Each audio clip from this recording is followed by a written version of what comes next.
Good afternoon. Announcement. All open sessions of the Board of Trustees are recorded and streamed in real time at www.fuhsd.net.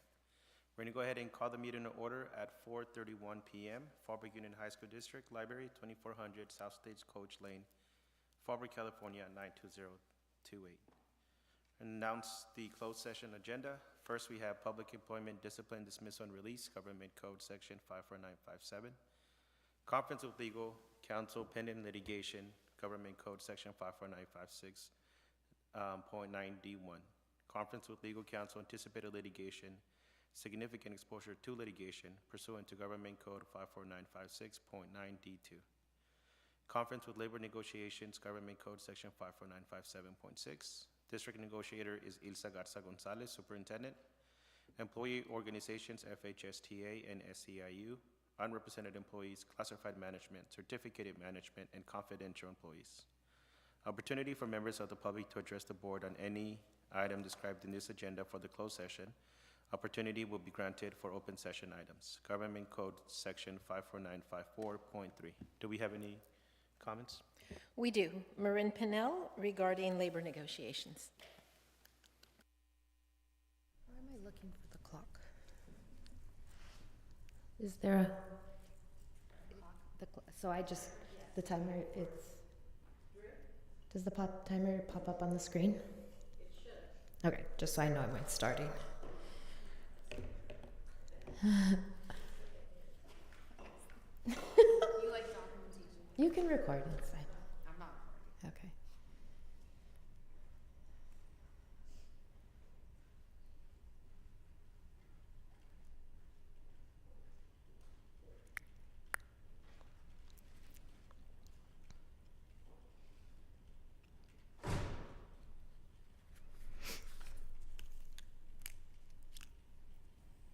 Are you starting me? Oh, no. Okay.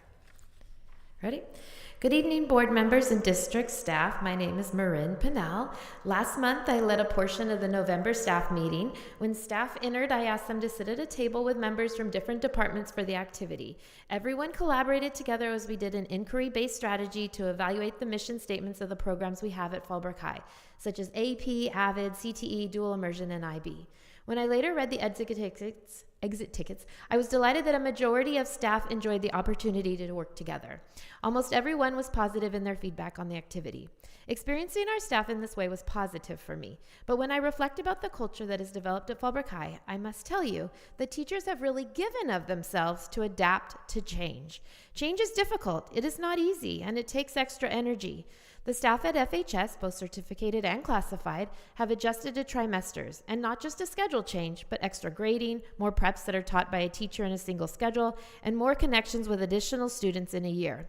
Staff has adjusted to Warrior Pride time, and all that comes with having an advisory period 4 days a week using flexi schedule to schedule students, consultations with students about grades, and planning for home and flex day offerings. The staff at FHS has not just adapted, though. We have really met the mark. Staff have found their groove, and in departments, benchmark exams and DRS are now regular routines. In addition, there is a lot of collaboration not only between certificated and classified, but also with our site admin. There is a coordinated dynamic on campus, and it is evident not only from what I see, but from our WASC report that commended FHS by saying we have a professional, adaptable staff, a well-respected principal, safe and secure campus, and programs like Warrior Pride Time that build relationships and support students. Our staff has proven themselves with FHS receiving a 6-year WASC accreditation. And this is why I am here. Certificated and classified staff have been bargaining with the district. A COLA has been received by the district. A COLA is meant to be passed on to staff through the collective bargaining process to help meet the increasing demands of inflation on everyday prices such as groceries, gas, insurance premiums, something like a 12% increase to our monthly out-of-pocket costs. What? Here we are in December, and our bargaining has not yet come to an agreement on a salary increase. Yet earlier in the school year, a couple of district admin received a significant raise. As educators, our main focus is our students. So I have to ask you, where does the magic, the art, the science of learning and growth happen? In the classroom, where staff and students make connections on the daily. Our staff needs a fair salary increase agreement, and it needs to happen ASAP because the cost of living is going up and we need to pay our bills so that we can continue the great work that is happening in our classrooms. Thank you. Thank you. Do we have any other public comments? We do not. Okay. Appreciate the comments. We're now adjourned to closed session at 4:37.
Good afternoon and welcome.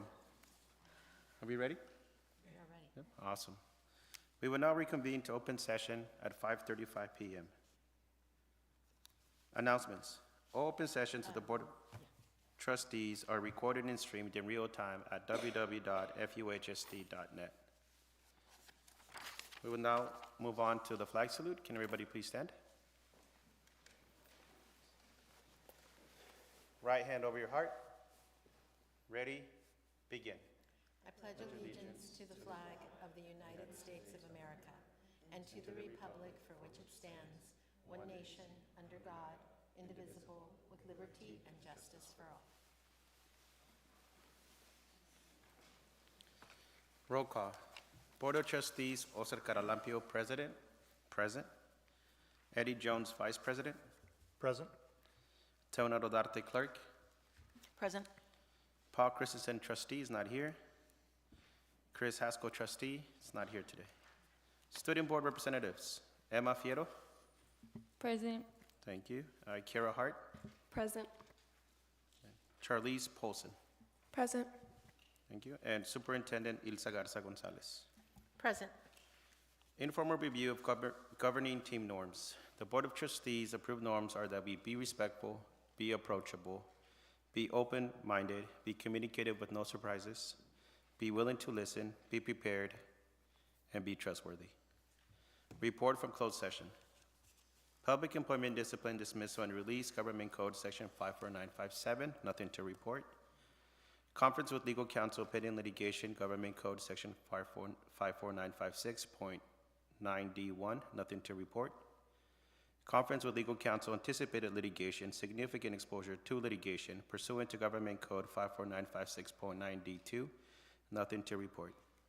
Conference with labor negotiations, Government Code Section 54957.6, nothing to report. District negotiators, Ilsa Garza Gonzalez, Superintendent. Employee organizations, FHSTA and SEIU. Unrepresented employees, classified management, certificated management, and confidential employees, nothing to report. Next, we have organizational item. Action will be the election of a board president. The superintendent will proceed over the nomination and election of the president of Board of Trustees. At this time, we will proceed with the election of the board president. As superintendent, I will preside over this part of the meeting. Are there any nominations for the position of board president? I would like to nominate Oscar Caralampio to continue as board president. Oscar Caralampio has been nominated. Is there a second? Second. Oscar, do you accept the nomination? Or Trustee Caralampio, do you accept the nomination? I do. Hearing no further nominations, I will close the nominations and call for a motion and second to vote for Oscar Caralampio. Oscar Caralampio, roll call vote. Teona Rodarte? Aye. Eddie Jones? Aye. Oscar Caralampio. Aye. Oscar Caralampio has been elected as the board president. Congratulations.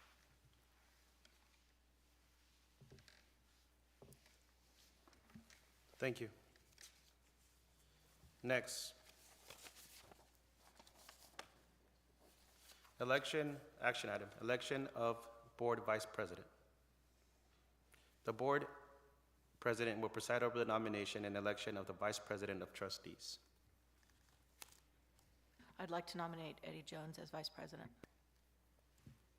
I'll second that. Sorry. Eddie Jones has been nominated. Is there a second? Yes, me. Are there any additional nominations? None. Hearing no further nominations, I will close the nominations and call for a motion and second to vote for Eddie Jones. Ms. Teona Rodarte? Aye. Mr. Eddie Jones? Aye. And Oscar Caralampio votes aye. Eddie Jones has been elected as the board vice president. Congratulations. Now we will move to the election of the board clerk. Are there any nominations for the position of board clerk? So we're going to need a secretary and a clerk, is that correct, Superintendent? A clerk.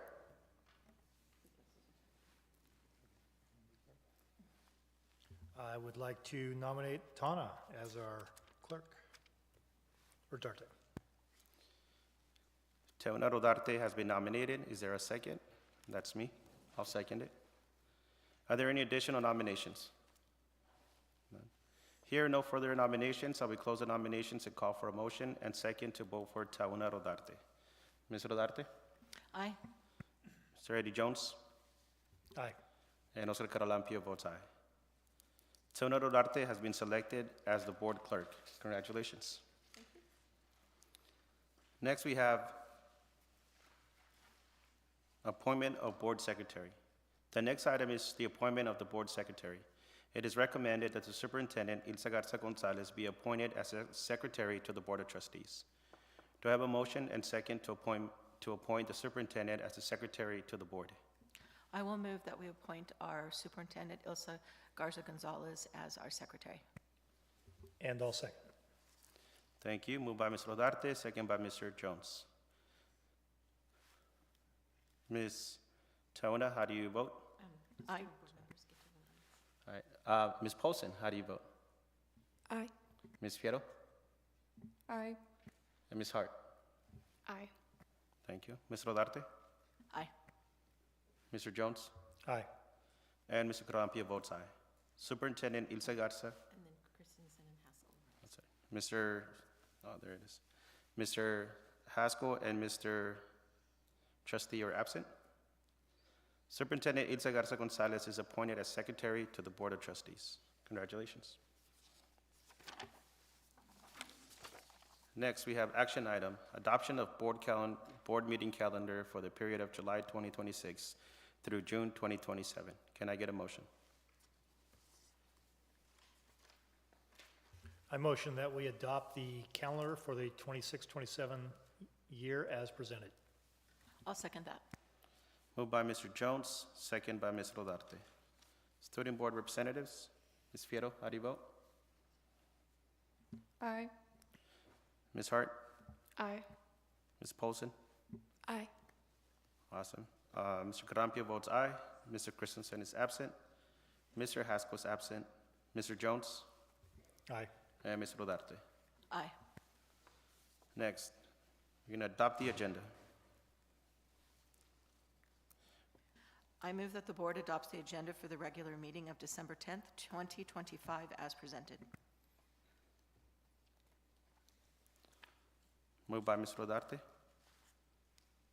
Second by Mr. Caralampio. Do we have any comments?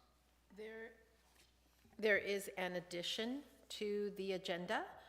It does appear in the printed agendas. It's under Education Services. It's an informational item.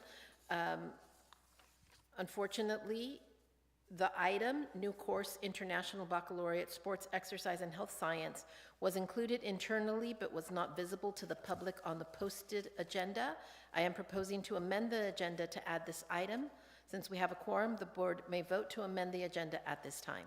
Does the board wish to proceed with adding this item? Do I need to make a formal motion with this change? Yes.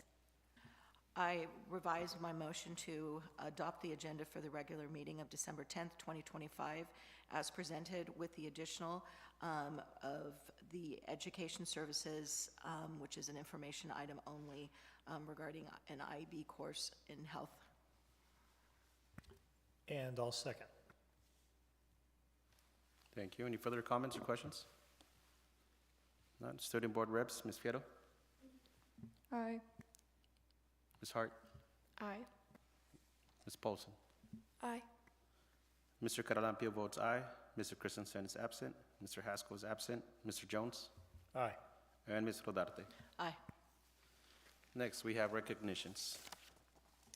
Yes, so culinary students from the Fallbrook High School Culinary Pathway prepared this evening's meal, which was delectable. I would like to invite our culinary pathway teacher, Santo Cruz, and his students to the podium to be acknowledged by the Board of Education.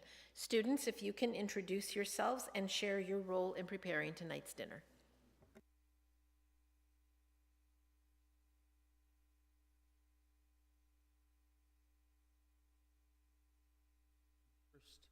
Three CCAP competition students right here. They'll be going to Pasadena in January for the prelims.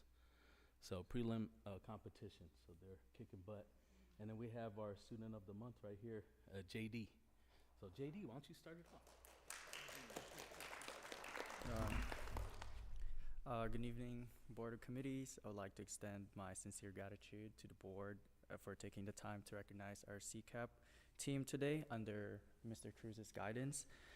We prepared a full meal for this meeting. I worked on the meat tenderloin that you guys ate today and prepared a fillet for it too. Michaela, one of our team, made the creamer potatoes, and Carmen made the honey glazed carrots. I hope you guys liked it. We truly appreciate the opportunity to showcase our skill today, and we're thankful for your guys' support in allowing us to present what we learned in the program. And once again, I would like to thank each and every one of you.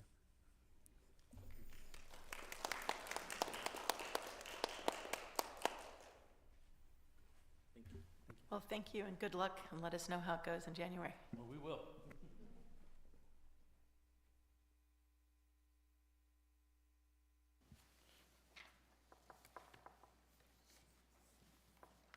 Next, we have Fallbrook's Finest, December 2025.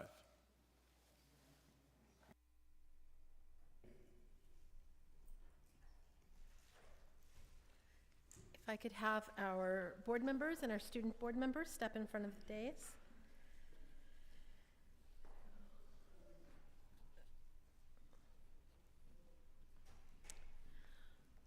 Today we are proud to recognize two exceptional Ivy High School students and their families. So we have joined our Fallbrook's Finest student as well as Fallbrook's Finest community partners into one recognition. These families we would like to thank for their outstanding contributions to our Community Engagement Initiative, CEI.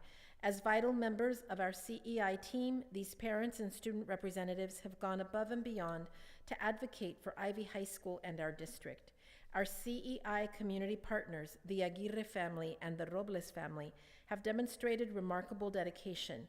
Most recently, our student leaders, Jaslyn Aguirre, accompanied by her father, Oscar, and Allison Robles, accompanied by her mother, Rosie, spent several days in Ontario participating in a statewide CEI conference. During this time, they engaged in team-building activities, attended breakout sessions, and collaborated with Ivy and district staff to address a critical issue, chronic absenteeism. This work is not easy. It requires Jaslyn and Allison to voluntarily step away from school and personal time, showing incredible commitment to improving student attendance and success. They have courageously stepped outside their comfort zones to work alongside peers and districts from across California, ensuring that student voice is at the center of our solutions. Our community partners, their parents, have also sacrificed personal and professional schedules to participate in this crucial work, which highlights advocacy for student voice. Families amplify student perspectives in district decision-making, ensuring solutions reflect real experiences. Collaborative problem solving. Parents work alongside staff and students to address chronic absenteeism and other barriers to success. Building community connections. CEI partners foster relationships with other districts, sharing best practices and learning innovative approaches. And commitment beyond the classroom. Families dedicate personal time to support initiatives that improve school culture and student outcomes, all the while focusing on identifying barriers to consistent attendance, suggesting ways to strengthen connections between families, students, and school staff, and helping us design supports that are both effective and student-centered. Their collaboration reminds us that when we include students and parents in the conversation, we create strategies that truly resonate and make a difference. Please join me in applauding these two families for their dedication to improving our school community. Their work exemplifies the power of partnership and education. If I could have the Robles family as well as the Aguirre family, please come forward, and Ms. Gardner, if you can join us as well, as you work very closely with them. And as the family step forward, I would like to read the information in Spanish. Este mes nos orgullece en reconocer a 2 estudiantes excepcionales de Ivy High School y a sus familias por sus destacadas contribuciones a nuestra iniciativa de participación comunitaria, CEI. Como miembros fundamentales de nuestro equipo, CEI, estos padres y representantes estudiantiles han ido más allá para abogar por Ivy High School y por nuestro distrito. Nuestros socios comunitarios de CEI, la familia Aguirre y la familia Robles, han demostrado una dedicación extraordinaria. Recientemente, nuestras líderes estudiantiles, Jaslyn Aguirre, acompañada por su padre Oscar, y Allison Robles, acompañada por su madre Rosy, pasaron varios días en Ontario participando en una conferencia estatal de CEI. Durante este tiempo participaron en actividades de integración, asistieron a talleres y colaboraron con el personal de Ivy y del distrito para abordar un tema crítico, el ausentismo crónico. Este trabajo no es fácil. Requiere que Jaslyn y Allison se aparten voluntariamente de la escuela y de su tiempo personal, demostrando un compromiso increíble para mejorar la asistencia y el éxito estudiantil. Han tenido el valor de salir de su zona de confort para trabajar junto a compañeros y distritos de todo el estado, asegurando que la voz estudiantil esté en el centro de nuestras soluciones. Estrategias de participación de los padres destacadas a través del programa incluyen participación activa en conferencias estatales, defensa de la voz estudiantil, resolución colaborativa de problemas, construcción de conexiones comunitarias y compromiso más allá del aula. Sus esfuerzos nos recuerdan que el verdadero progreso ocurre cuando estudiantes, familias y escuelas trabajan juntos. Extendemos nuestro más profundo agradecimiento a estas estudiantes y a los padres por su liderazgo y esfuerzo incansable para hacer que Ivy High School sea aún mejor para todos los estudiantes. Por favor, únanse a mí para aplaudir a Jaslyn Aguirre, Allison Roble y sus padres por sus extraordinarias contribuciones a nuestra comunidad escolar. Muchas gracias.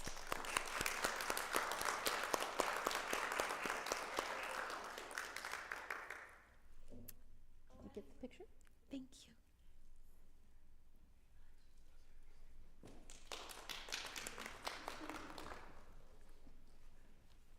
And this month, we have another recognition. You're still up.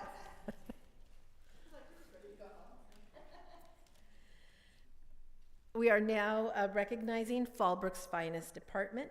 This month, we are proud to recognize the outstanding collaboration and professional learning demonstrated by our math department during their first round of learning walks this year.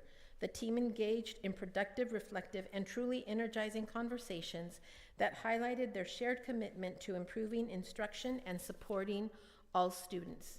Teachers enthusiastically exchanged strategies for effective transitions between activities, with several educators showcasing innovative approaches already making a positive impact in classrooms. Their collective focus on mathematical practice 3, construct viable arguments and critique the reasoning of others, was evident throughout the learning walk and was their willingness to explore new tools and ideas.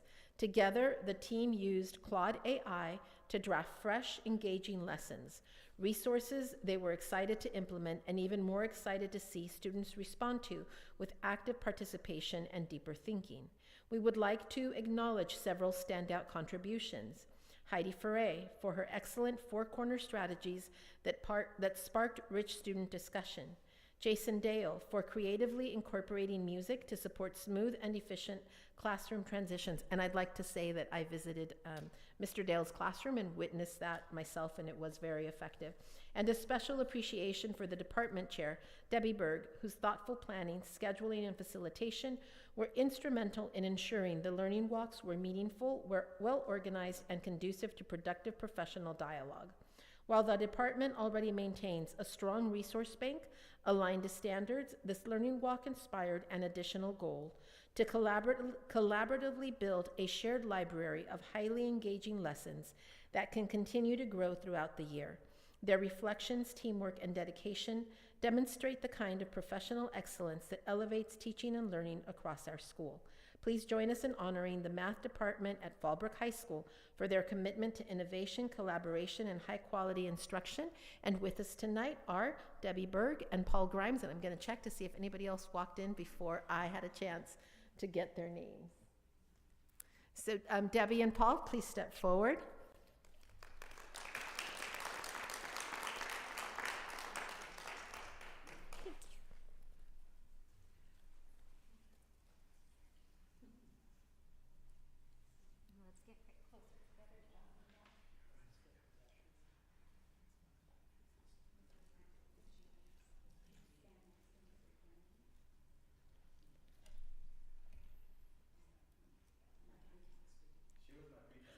Really? That's wonderful.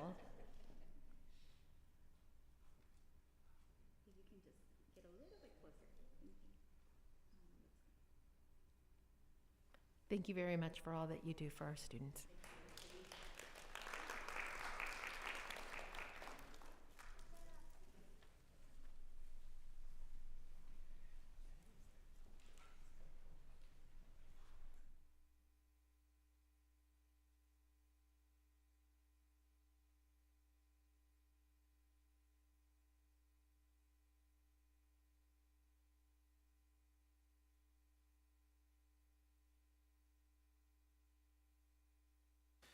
Thank you and congratulations.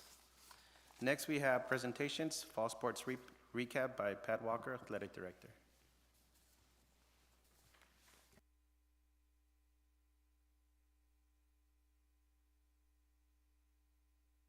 Thank you to the superintendent and our board. This is going to be a great celebration of fall athletics. It was competitive.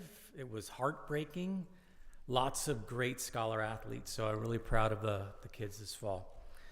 All right, here we go.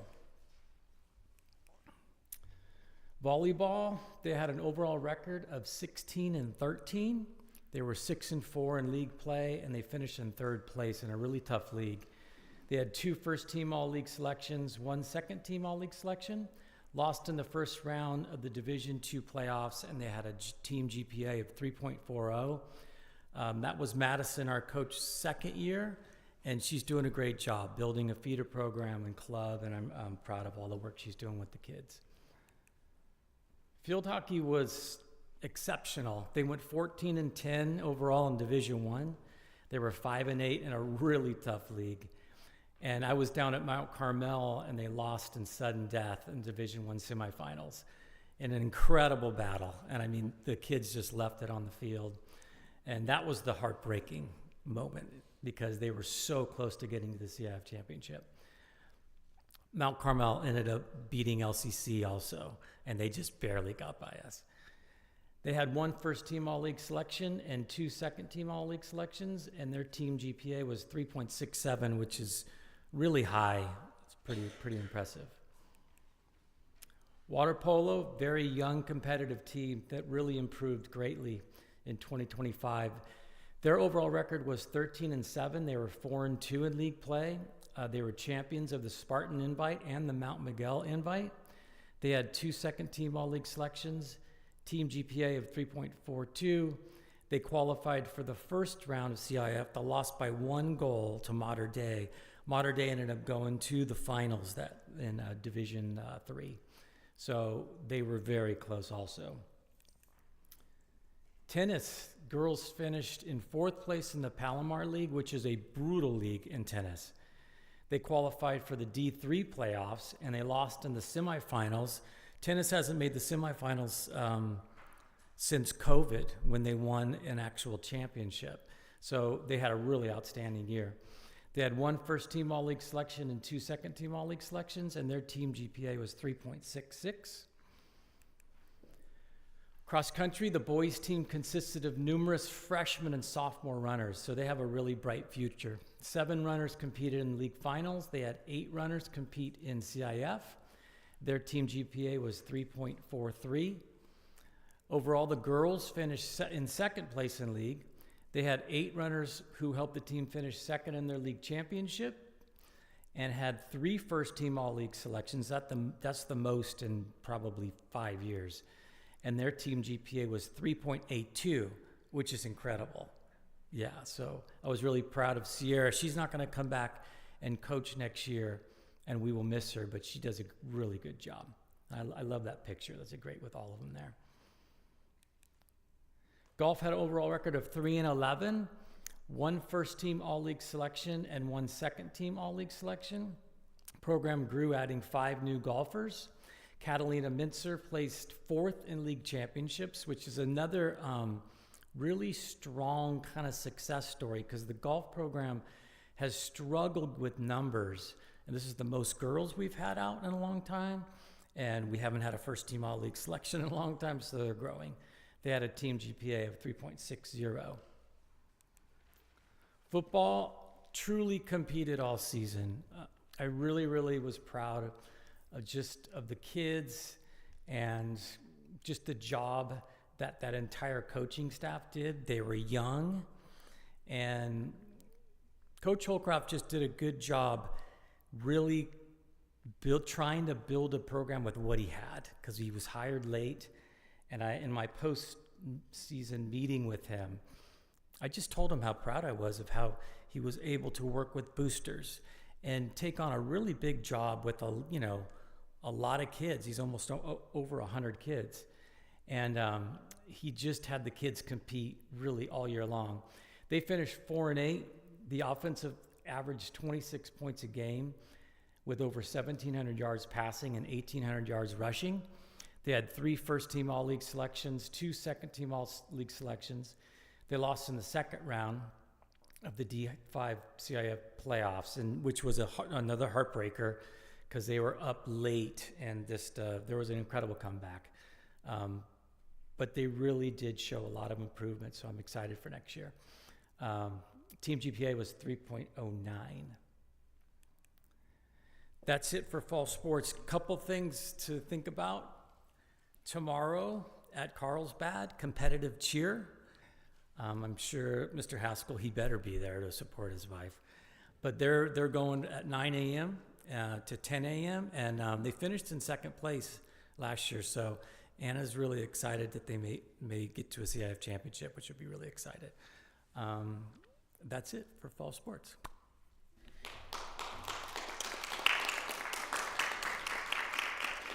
Thank you, Pat. And I would like to add that you're absolutely right. This is the first time where no team has under a 3.0 GPA. So great work by our students and our coaches. Thank you.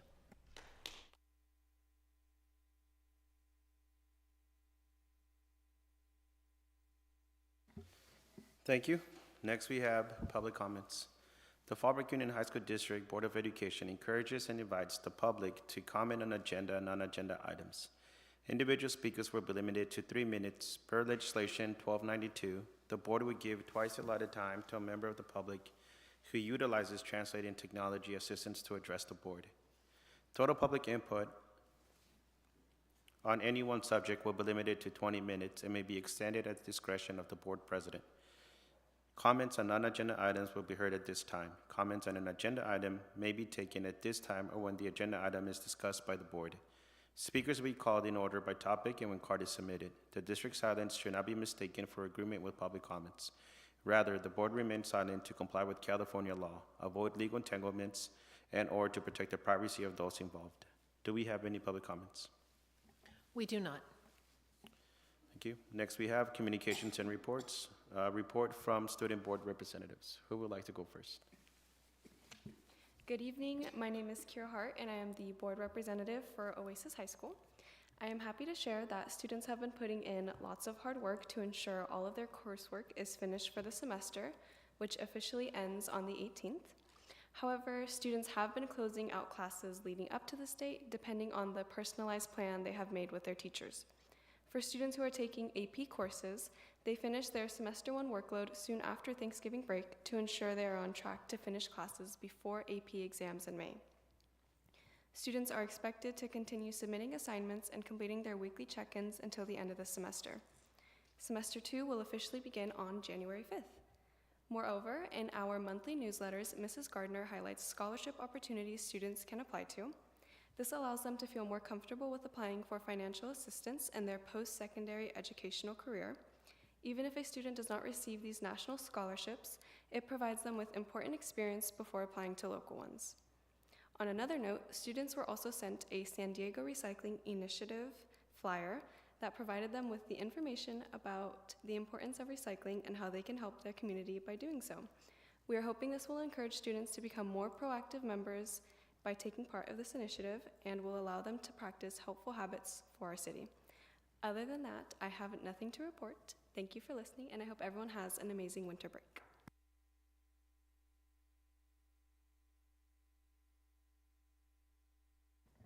Good evening, everyone. My name is Emma Fierro, and I'm here to present Ivy High School's report for the exciting month of December. As the year comes to a close, I want to recognize the incredible school spirit coming to Ivy, put together by our leadership class. Starting off with a high-energy spirit week for our last week before Christmas break, we have Jersey Day on Monday, Twin Day on Tuesday, Anything But a Backpack Day on Wednesday, a fun student-teacher swap day on Thursday, and finally Christmas PJ Day on Friday. We are looking forward to seeing everyone participating and having fun. Moving on to athletics, the school recently celebrated a very first basketball game, and following the first game, the team brought home another win, making them undefeated. The entire team played well, and we look forward to seeing many more victories for our Tigers. Following fun holiday activities, students and staff are embracing the Christmas spirit with festive candygrams being distributed amongst students, and we are gratefully accepting generous donations from students and their families. And our amazing leadership class has been working hard to showcase the following events we will be having on our campus. Over the past couple of weeks, students from the leadership class have also been making advertisements for the following events and putting together ideas for senior shirts along with other school accessories. We plan to continue to bring school spirit for this year.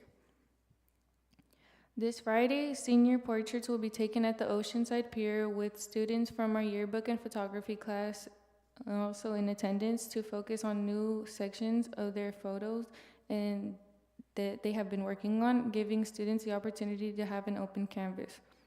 Furthermore, we are strongly encouraging all students to actively plan for their future, spotlighting the multiple scholarship opportunities currently available with resources provided by Mr. Cabrera in the office. Lastly, I am excited to announce a major attendance incentive offering students a trip to SeaWorld who maintain excellent attendance for this trimester, building on the huge success we saw with this reward last trimester and understanding the importance of consistent attendance in the school. Thank you all for listening, and I will see you all soon.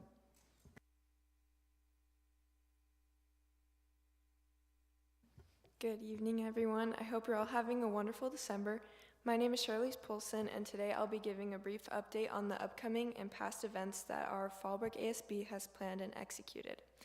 For the month of November, our ASB students successfully did a Spirit Week that we called Gratitude Week before we left for our Thanksgiving break. This was an amazing way to see what every student was thankful for while bringing everyone together with lunchtime activities and photo opportunities.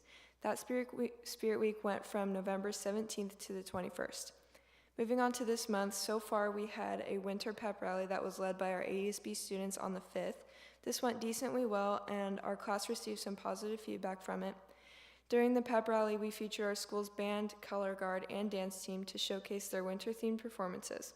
We included students with our Family Feud game and The Price is Right. Today we had Love on a Leash at lunch, where students could pet a variety of emotional support dogs and relax before the next class. This is always a hit and brings everyone together to see the adorable dogs that Love on a Leash brings.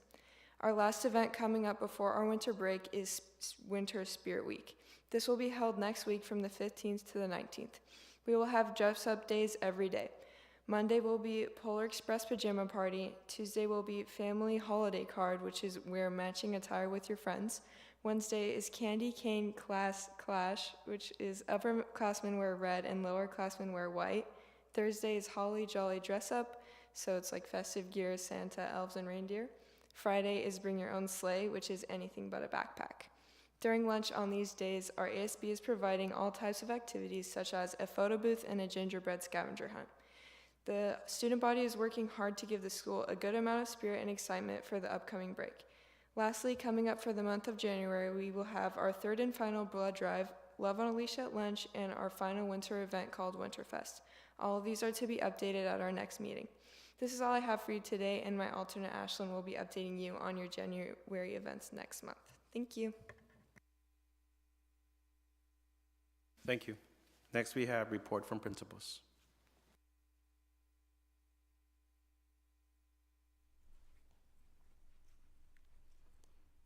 Good evening. Our students always do a great job of highlighting so many things happening around campus, and I'm over here just checking off the things that I won't share with you because they do such a lovely job. Our students have been out actively participating in events in the community. If you had the chance to be at the local holiday parade, we had a lot of representation there. That's something that's always incredibly enjoyable, showcasing not only our school and our spirit, but the involvement in the greater Fallbrook community. We also acknowledge several of our students again this month at Student of the Month, including Josh, or JD, who is here with our culinary group every month. And then Eileen Ramirez-Gaspar, who you saw in the photo from our field hockey team, and additionally Maddie Avila, who's a part of our dance program. As mentioned, one of the things that ASB has been doing this year is bringing Love on a Leash to campus, which provides some therapy, dogs, and social emotional support for students. And I know I personally have been really appreciative also that they're doing some old school advertising. So if you saw the flyers up outside, we've got chalk art. So anywhere you go, it's really visual, all the things that are happening around campus so that students know what to expect. We're looking forward to winter break, obviously, and as was mentioned, once again, partnering with Potter and our incoming students from there and Bayecitos, and also from Mary Fay, to welcome them here for Future Warrior Day at the tail end of January. So it's always a great day. Lots of coordination goes into that, district to district, but great opportunity for our students to get a feel for what happens here at Fallbrook High School. We highlight some of our CTE programming because that's something they don't necessarily get a taste for or feel for in their 8th grade experience as much. So we like to highlight that and then just give them the overall campus experience as well. So excited to spend some time after the break planning that and inviting them here again. So thank you very much.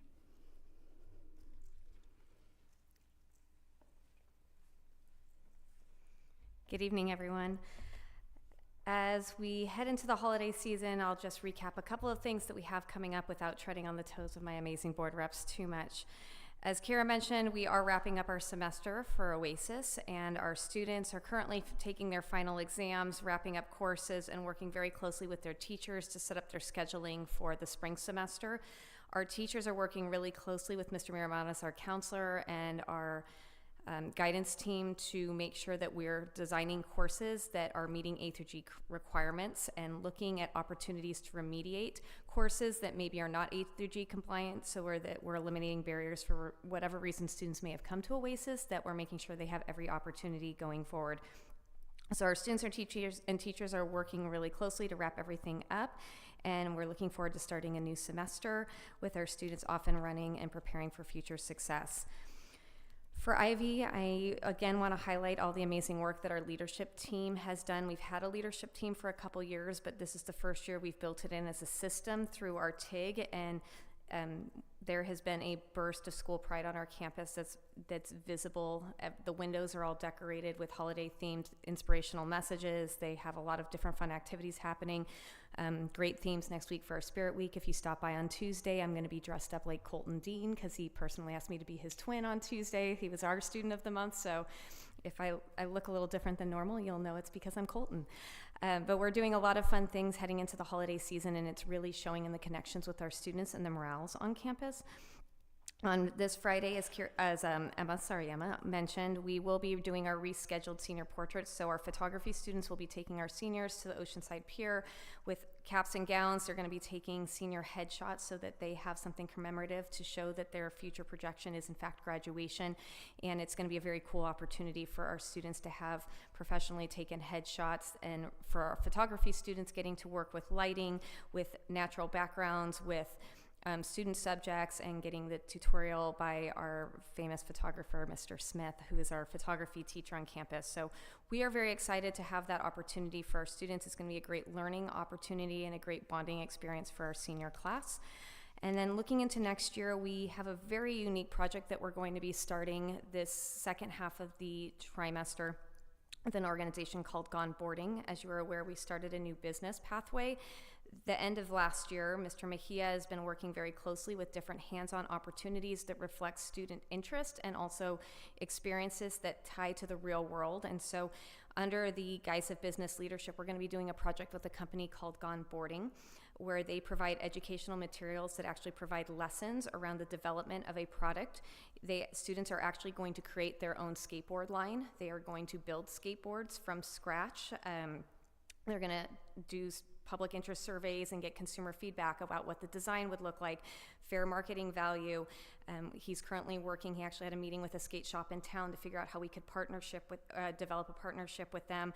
We're looking at how we can connect to the skate park, and we are looking at even a bigger partnership with Vans, which their headquarters is out of Orange County. So it's going to be a really cool and unique learning experience for our students. They're going to go through the entire entrepreneurship from scratch, and then we are going to be doing cross-curricular projects as part of this unit, where we are going to have lessons in math when it comes to cost analysis. We'll be looking at different, our econ classes will be looking at marketing scales, and even our photography students will be looking at, and our web design classes will be looking at different ways where we can incorporate the information from this. So it's something new that we're doing, but we're really trying to bake this business leadership class something that is meaningful to our students and helps them get a concept about ways that they can extend entrepreneurship into the real world. So that's some of the things that we're looking forward to for next year. Other than that, I just want to wish everyone a happy, safe, and healthy holiday season.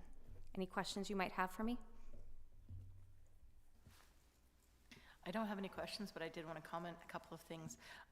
One, the spirit that the students are feeling really just comes through in the student reports and in both your principal reports, and that's just so great to see the diverse things that are being done on all the campuses.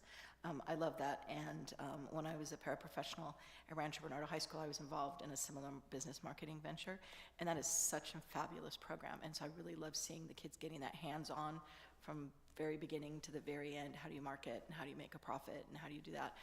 I love that, and I love seeing our students work closer with the community to really, when they graduate, be ready to be career ready. So thanks for doing that. Thank you. Thank you. Next, we have report from board members. Who would like to go first? Okay, I'll go first. I've got a little bit of a list here, so I'm going to try to move as quickly as I can. First thing I wanted to talk about was CSBA, California School Board Association. I am a delegate on that. The California School Board Association is a statewide organization that advocates for schools on the state level, federal level.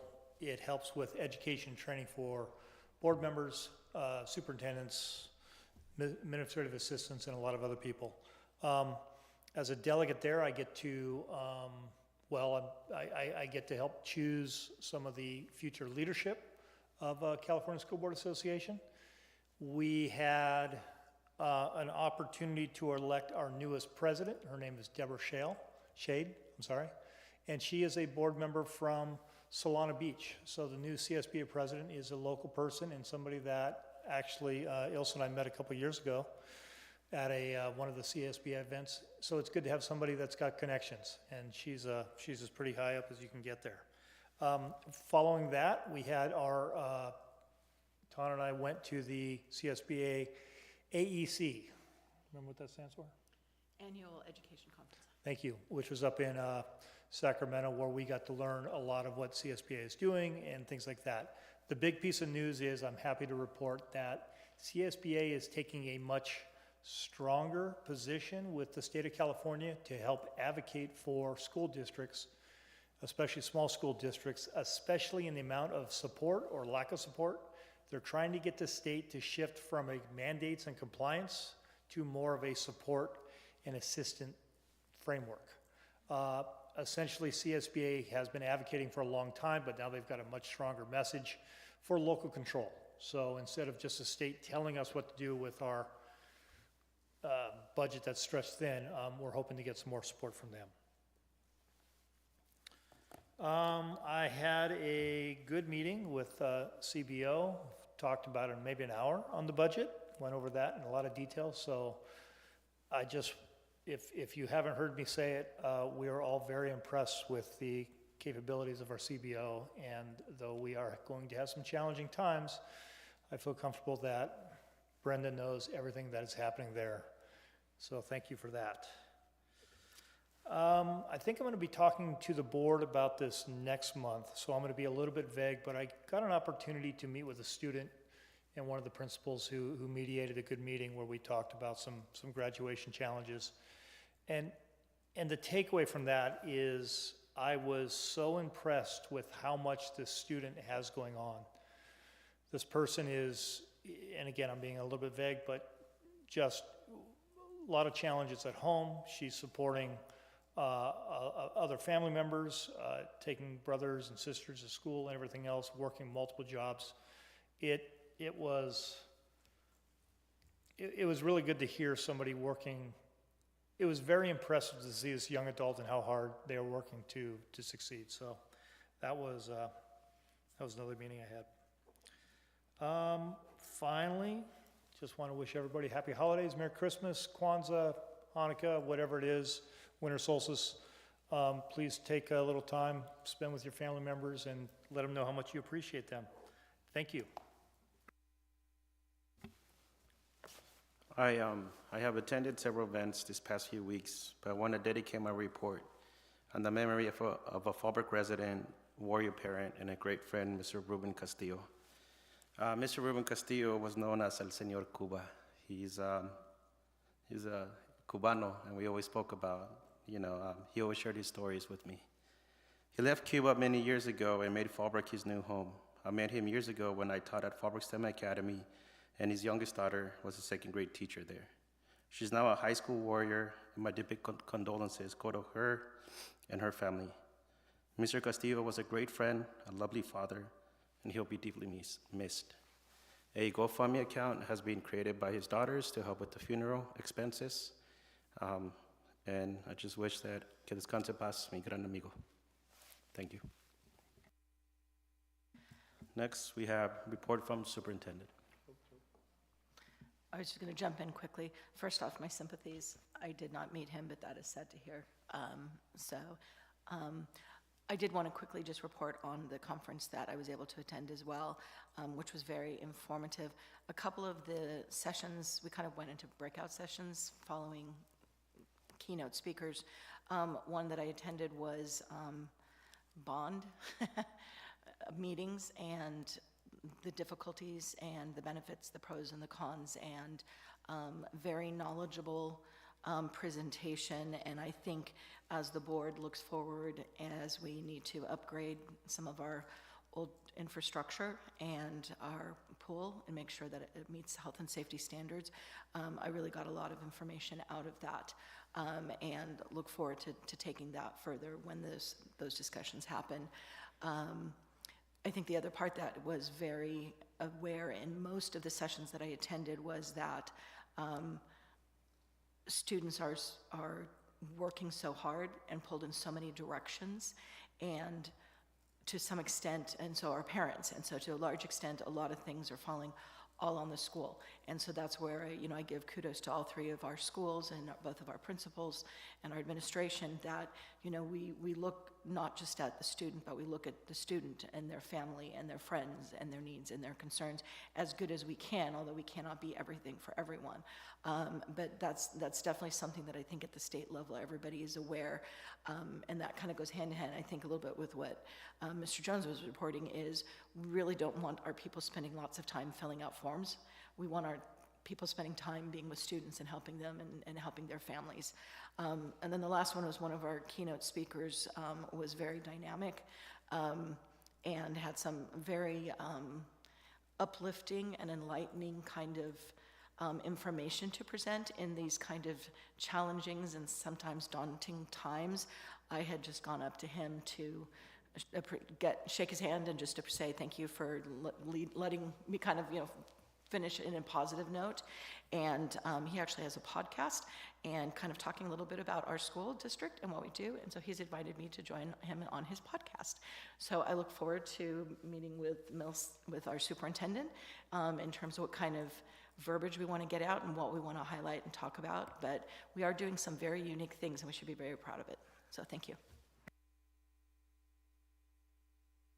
Thank you. Next, we have report from superintendent. I want to start off by congratulating Trustee Caralampio for being re-elected as board president, Trustee Jones for being re-elected as board vice president, and Trustee Rodarte for being re-elected as board clerk. I appreciate your leadership and your commitment to our district. Thank you for all that you do. As you've heard, last week, Trustee Jones, Trustee Rodarte, and I participated in the California School Boards Association's Annual Education Conference in Sacramento, a gathering of education leaders from across the state to discuss issues that directly impact our schools. One of the most valuable experiences was attending the candidate forums for California's gubernatorial race and for the state superintendent of public instruction. These sessions gave us insight into their priorities for education, funding, accountability, and student success, and how those priorities will shape the future of public schools. Another major focus was reducing the administrative burden on districts. The California School Boards Association, the Association of California School Administrators, and the Small School Districts Association are working together to make sure that the state enforces SB 315, which requires the state to review and streamline mandated reports. Their recent report, Drowning in Documentation, highlights how excessive compliance requirements take away from what matters most, supporting our students. These organizations are calling for a state dashboard to track progress and hold the state accountable for reducing unnecessary reporting. For our district, these conversations matter because chronic absenteeism and student engagement with less time on paperwork means more time for staff to focus on the attendance initiatives and the student support. When it comes to transparency and accountability, a state dashboard aligns with our commitment to clear communication and data-driven decision-making. And our advocacy for resources, streamlining compliance, helps ensure that resources are directed toward classrooms and not towards redundant reporting. Thank you for supporting our participation in these statewide conversations. They help ensure our district's voice is heard and that we stay ahead of changes impacting our schools. As we approach the end of the calendar year, I want to take a moment to express our gratitude to our students, families, staff, and community partners. Your dedication and support make our schools stronger every day. May this season bring you peace, joy, and time to connect with those who matter most. Please stay safe, take care of yourselves, and enjoy a well-deserved break. I look forward to continuing our work together in the new year. Thank you. Next, we have agenda items, education services. Information item, new course, International Baccalaureate, Sports, Exercise, and Health Science, standard level. This is an information item and will be on the next board meeting for action.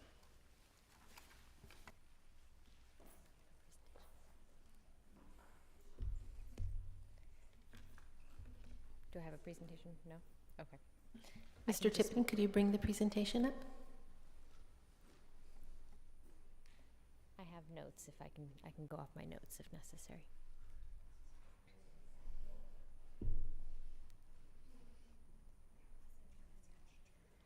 I sent it to you and Ilse last one.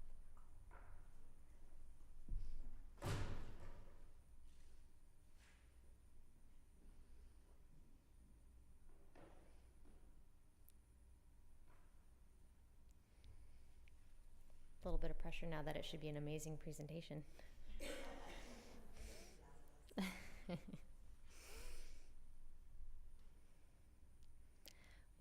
Well, while they're working on getting that up, I can speak a little bit about the new course, and then there's only one or two visuals that I think are helpful, but I can speak to them as well. We have a new course called International Baccalaureate Sports medicine is kind of the abbreviated version, and that is a course that has been actually brought up by one of our dual immersion teachers year in and year out, expressing that our students had significant interest in this type of a course through IB. And we haven't quite been ready to pursue that course, but this year we did a little bit more work with our team in terms of looking at feasibility and the development of the course. And so the course as written and presented as an information item really dabbles in with scientific method in terms of looking at health in sports contexts. There's a lot around human anatomy and physiology, but everything is very specific in the sports realm.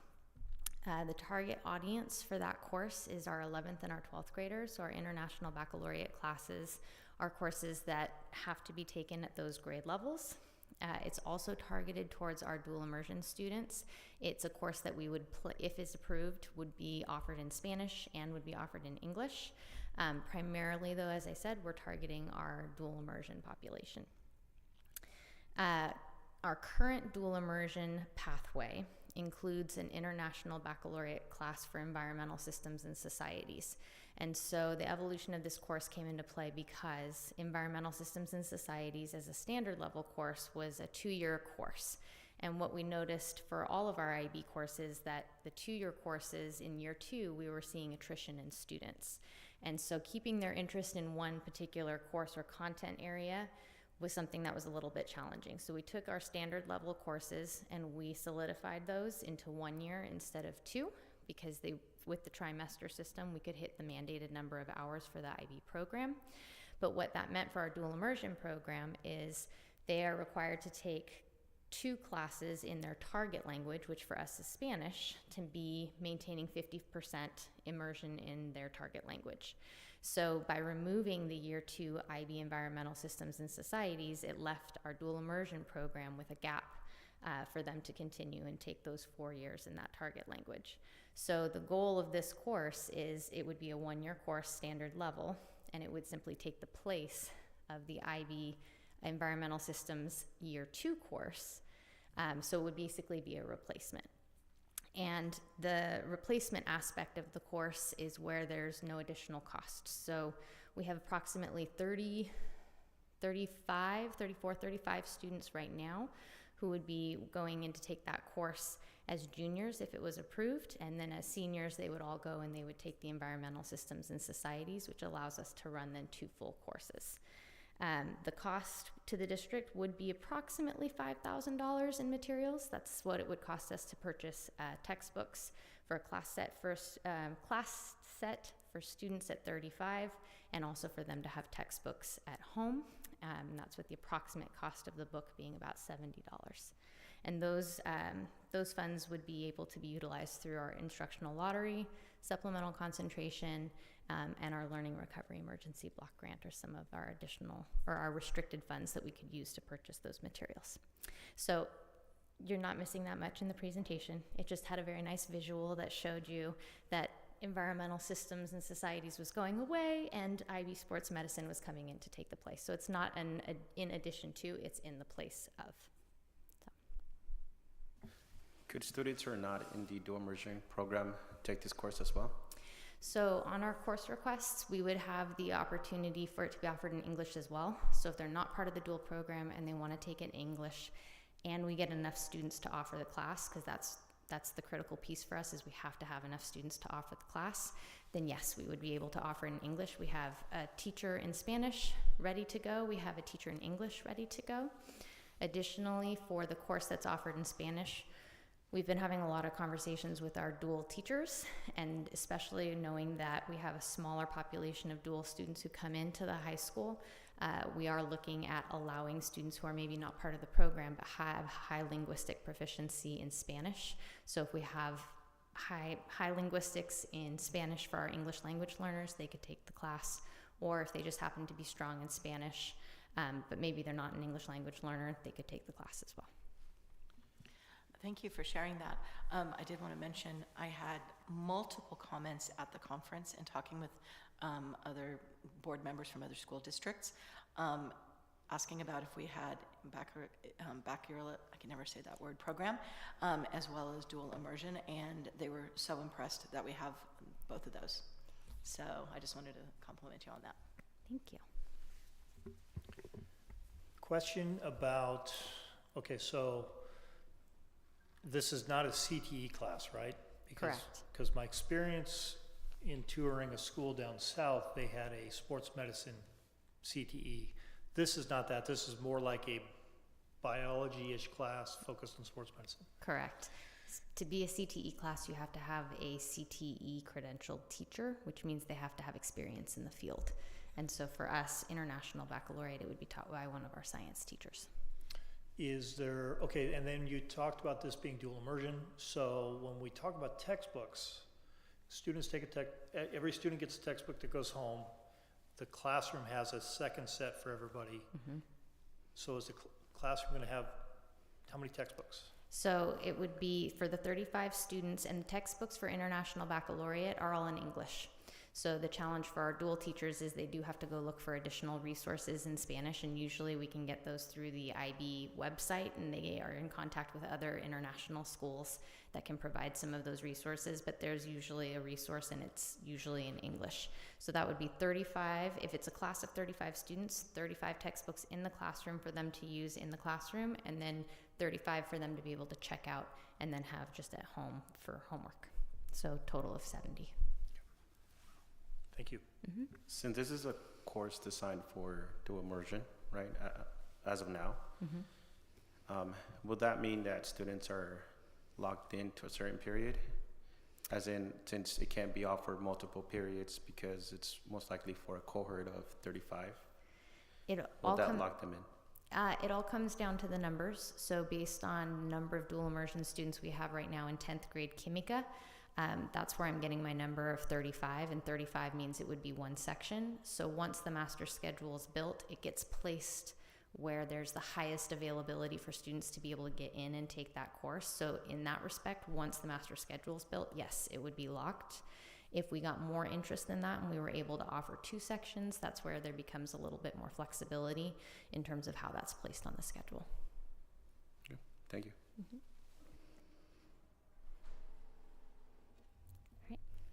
Thank you. Next, we have action item, textbook adoption, AP American Government. Can I get a motion? I'll move that the board approve the textbook adoption for the AP American Government as presented. I'll second.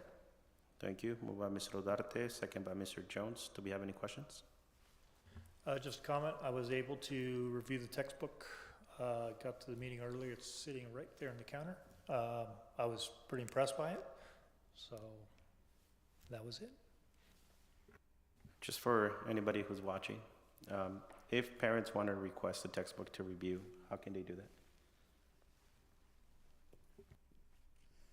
We could have the parent reach out to our parent centers, usually where we place our textbooks. And once we have information that they want to review a textbook, then they can contact the library. We can make sure that we have it available for them. But am I correct in that prior to bringing the textbook adoption to the board, there is a period where the books are available for any parent to come in and observe them, and we usually keep them there at the parent center? Correct. Have any parents come to review? Not for this particular book. Awesome. So it's available and they can come. Mm-hmm. Perfect. Thank you. Okay, student board representatives are not here. Mr. Caralampio votes aye. Mr. Christensen is not here. Mr. Haskell is absent. Mr. Jones? Aye. And Ms. Rodarte? Aye. Next, we have action item, single plan for student achievement, Fallbrook High School. Can I get a motion? Yeah, I'll go ahead and motion that we adopt the single plan for student achievement for the Fallbrook High School. I'll second that. Moved by Mr. Jones, second by Ms. Rodarte. Any comments or questions? Thank you. Student board reps are not here. Mr. Caralampio votes aye. Mr. Christensen is absent. Mr. Haskell is absent. Mr. Jones? Aye. And Ms. Rodarte? Aye. Next, action item, single plan for student achievement, Ivy High School. I'll move that the board approve the single plan for student achievement at Ivy High School as presented. And I'll second. Okay, Thank you. Moved by Ms. Rodarte, second by Mr. Jones. Any comments or questions? No questions. Thank you. Student board reps are not here. Mr. Caralampio votes aye. Mr. Christensen's absent. Mr. Haskell's absent. Mr. Jones? Aye. And Ms. Rodarte. Aye.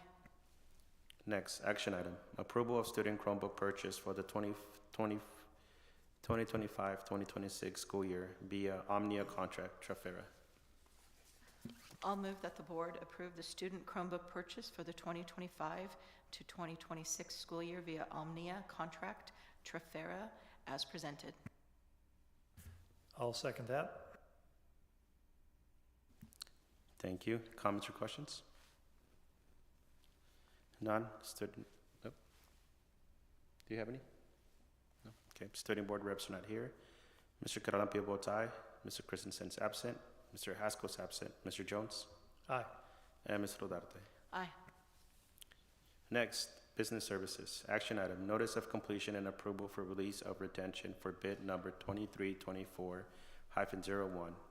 R1 with Waco, Inc. for the Agricultural Department upgrades project at Fallbrook High School.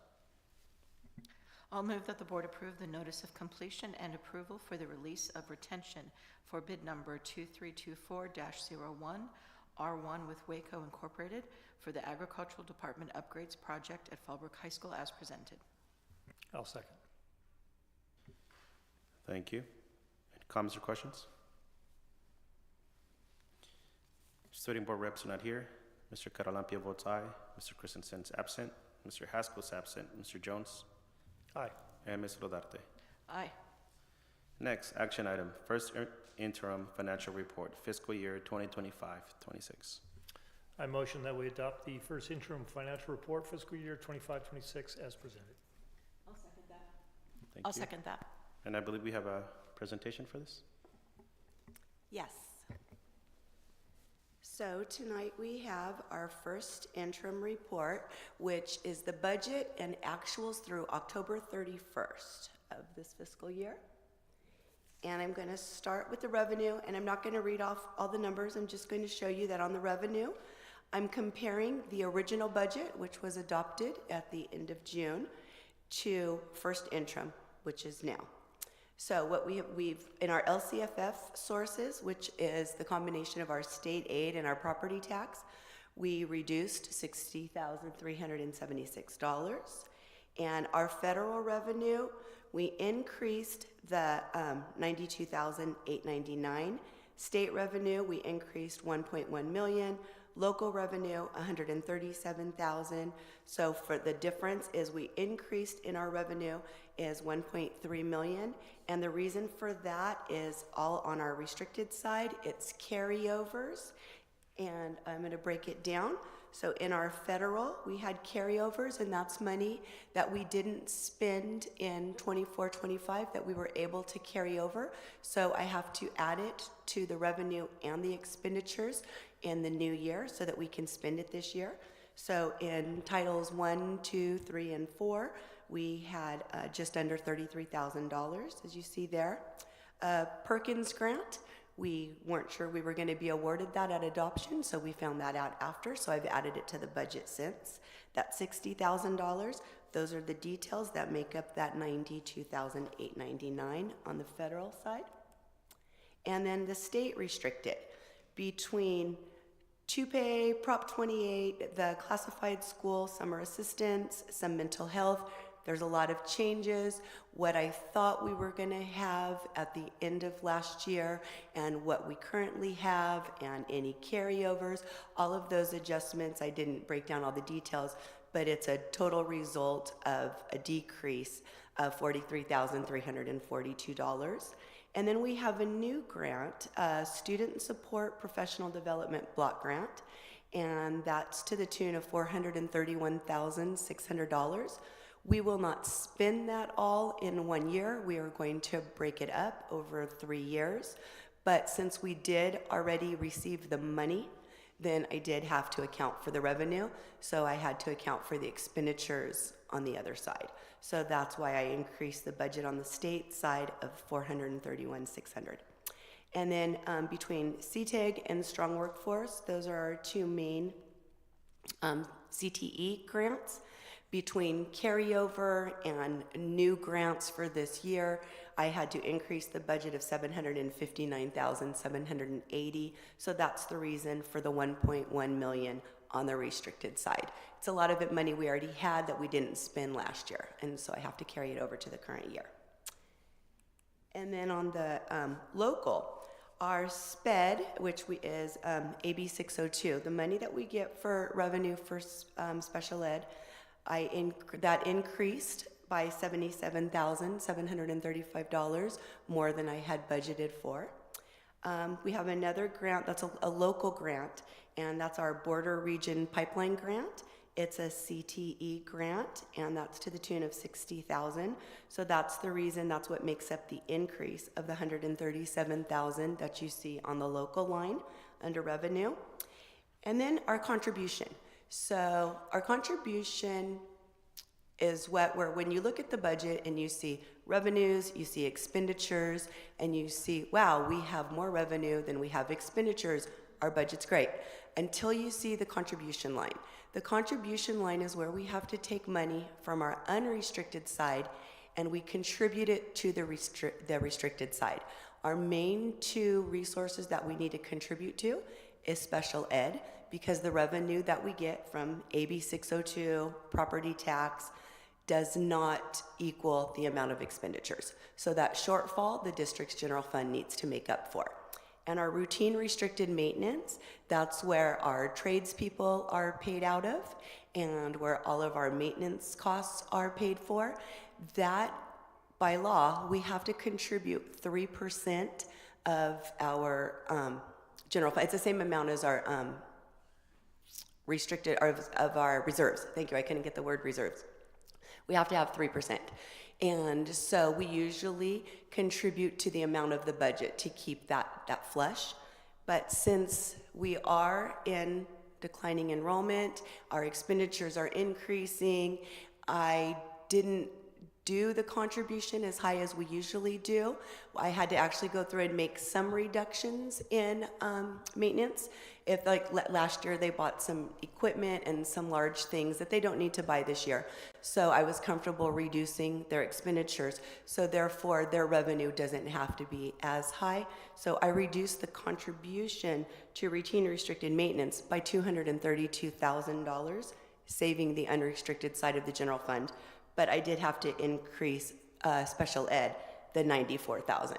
So those are just some things that are the variations that I did between budget and first interim. And that's revenue. Are there any questions before I go into expenditures? Has the contribution to SPED increased throughout the years, or has it remained at about $94,000? Oh no, the contribution to SPED is about $4 million. That's just the increase that I did from budget adoption to first interim. We contribute about a little over $4 million to SPED every year. Has that contribution increased? Yes, it has. Because as our SPED needs continue to increase and our SPED population always increases. Even as we're declining enrollment, year after year, our SPED population is increasing. So the costs increase, the revenue doesn't increase in the same as the costs do. So that's the reason that our contribution does increase. So yes, we do increase it year after year. And so now for our expenditures. So overall, from original budget to first interim, the difference was, and I went through first interim knowing that we were going to have to make some reductions. I started with this year, and I tightened this year as much as I possibly could. And so I went through some certificated salaries, and these are on the unrestricted and the restricted. Instead of giving you all those details, I just thought I'd give it to you at a high level. And so the difference was I reduced it by $14,000. Classified salaries, I reduced by a greater amount. That's $296,000. A lot of those were budgeted that we had in the Learning and Recovery Emergency Block Grant.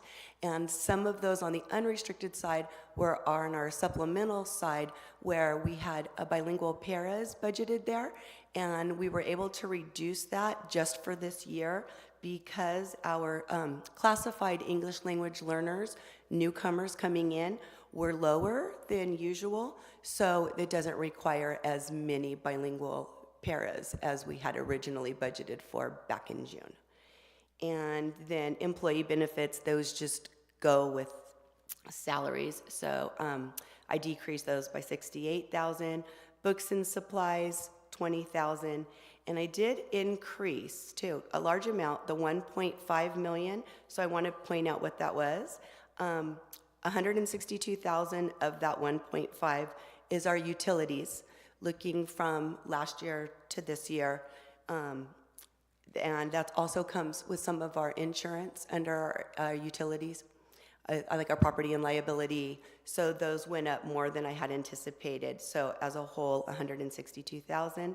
Some of our supplemental concentration contracts, I budget kind of based on what we did the current year. And then as we come into the new year, Ms. Toon then goes through and fine tunes and then moves the budget if I had it in somewhere else and she knows it's going to be used in contracts.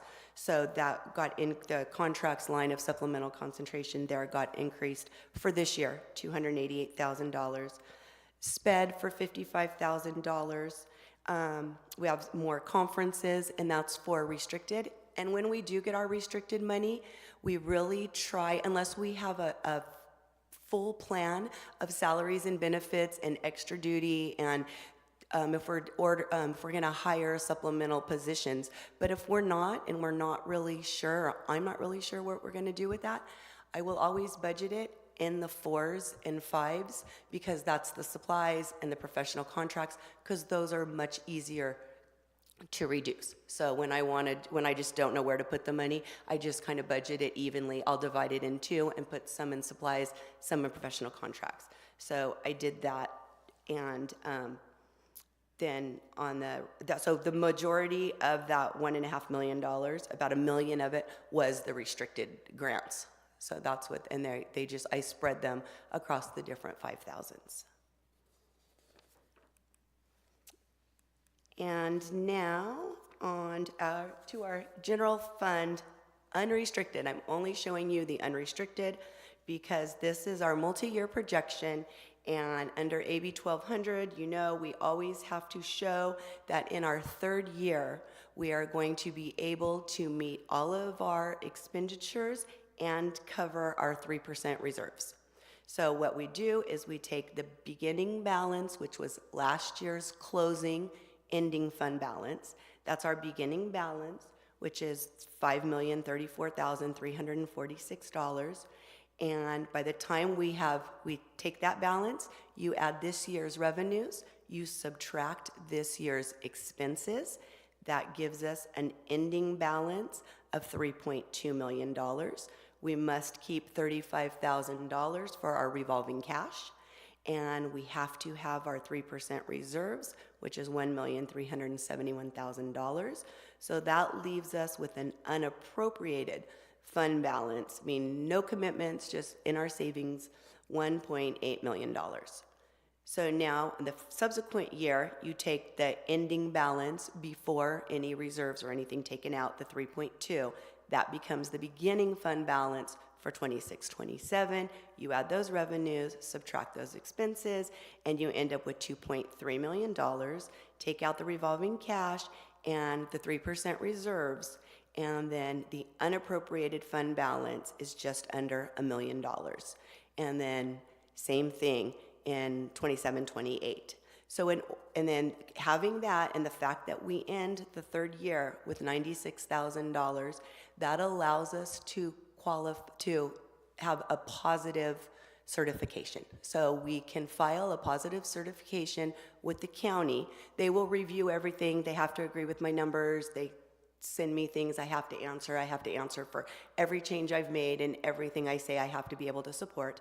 And so, but then if they sign off, we get the letter, and then we file a positive certification, which is what we always want to do.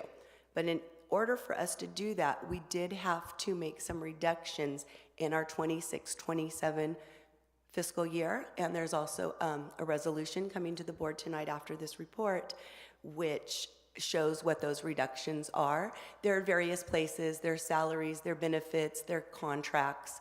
So they're just kind of, we plugged somewhere we know that maybe we could make some reductions. So that's what that is. And those are required because our revenue is reducing because of our students. So we have been in declining enrollment. But what I want to point out is ever since COVID, okay, it used to be that you had a hold harmless. If you were a declining enrollment district and you had a higher enrollment last year than you did in the current year, you were funded on the prior year. Well, then after COVID, when schools really started experiencing detrimental declines, the state changed the funding mechanism and they said we now have a 3-year average. So we were taking the 3-year ADA and they add those 3 years together, divide it, that's what you're funded on. So that was very advantageous for our district because in 22-23, our actual ADA was 1,900, but we were funded at 2019. So that was 119 more than what we really had. And then the same in 23-24, we were funded at 81 more than what we really had. 24-25, we were funded at 92. Now as we continue to decline, that average has gotten lower because the numbers that they're adding together and dividing have all gotten lower and much closer to what they were the prior year. So in the current year, our actual ADA that we're projecting is 1,847, and our funded ADA is 1,877. So that's only a hold harmless cushion, if you will, of 30 ADA. And then in the outer years, and I am projecting that our enrollment is going to not decrease like we usually do. In our ADA, I usually show a much higher decline because I go based on past history. It was 1 year 65, then it's 40, then it's 37.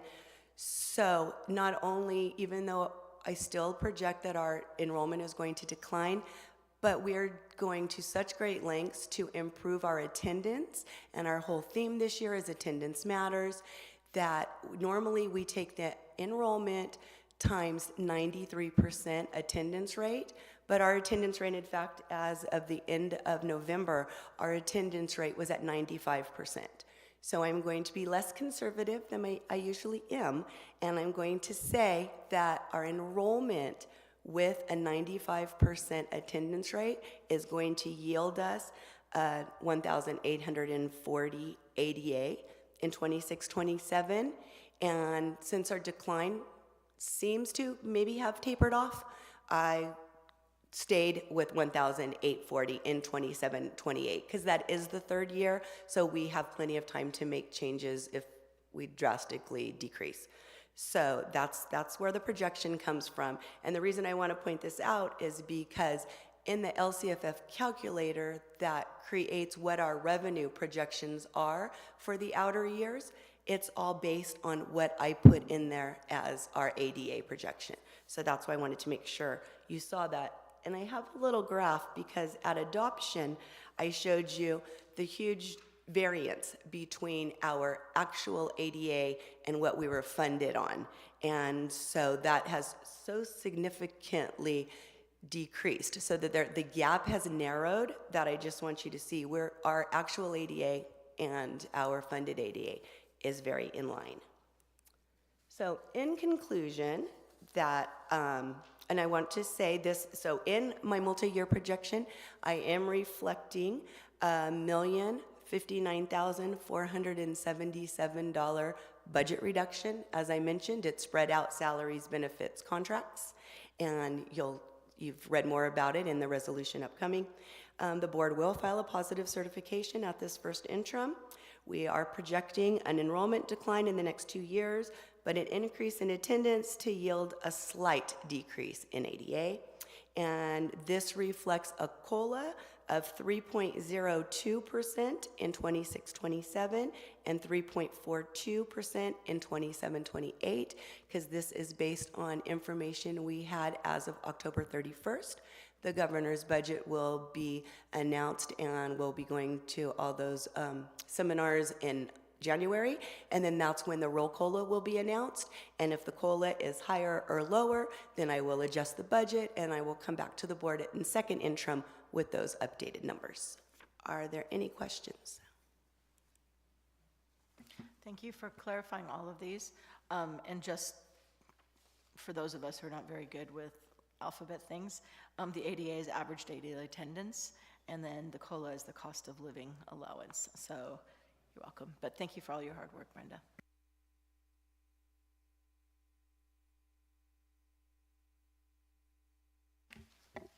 Any other comments or questions?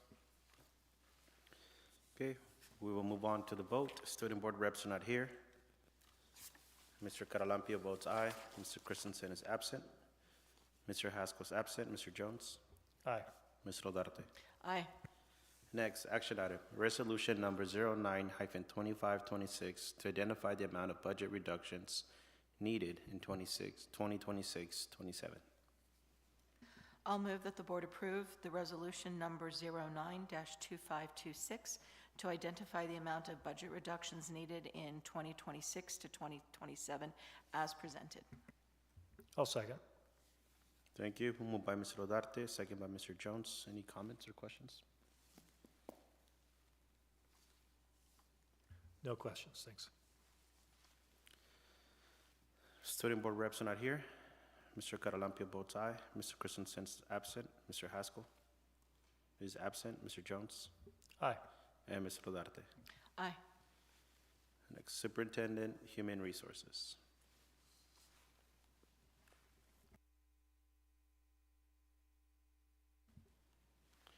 Some information item, revised new and deleted board policies and administrative regulations and exhibits.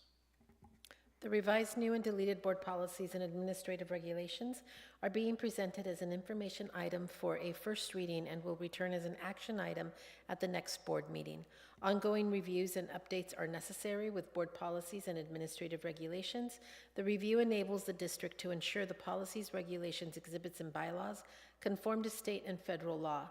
The district compares its policies, regulations, exhibits, and bylaws with CSBA recommendations. Additionally, the review serves as a reminder to the governance team and staff of the operational principles and implementation guidelines for the district. The revision allows the district to make the necessary updates to remain compliant. At this time, there are no financial implications associated with this agenda item. The revised new and deleted board policies, administrative regulations, and exhibits presented are informational items for the first reading and will be placed on the next agenda for action. Thank you. Next, we have action item, revised new and deleted board policies and administrative regulation and exhibits. I motion that we adopt the revised new and deleted board policies, administrative regulations, and exhibits as presented. I'll second that motion. Thank you. Moved by Mr. Jones, second by Ms. Rodarte. Comments or questions? Student board reps are not here. Mr. Caralampio votes aye. Mr. Christensen is absent. Mr. Haskell is absent. Mr. Jones? Aye. And Ms. Rodarte. Aye. Thanks. Consent agenda. All matters listed under the consent agenda are considered by the Board of Trustees to be routine and will be enacted with one action. There is usually no discussion of these items prior to the time of the Board of Trustees vote on the motion unless members of the board request specific items to be discussed or deleted from the consent agenda. I will move that the board approve the consent agenda as presented. Second. Moved by Ms. Rodarte, second by Mr. Jones. Any comments or questions on the consent agenda? None. Student board reps are not here. Mr. Caralampio votes aye. Mr. Christensen is absent. Mr. Haskell is absent. Mr. Jones? Aye. And Ms. Rodarte. Aye. Organizational matters. This is the appropriate place in the agenda for members of the board to request the superintendent provide further information regarding items discussed at this meeting and or request that new items of business be placed on future agendas. Do we have any organizational matters? None. Date and time of the next meeting. The next regular meeting of the Board of Trustees will be held on Wednesday, January 14th, 2026 at 4:30 p.m. in the Fallbrook High School Library. There being no further business to come before the board, the regular meeting of December 10th, 2025 was adjourned at 7:04 by Oscar Caralampio. Thank you.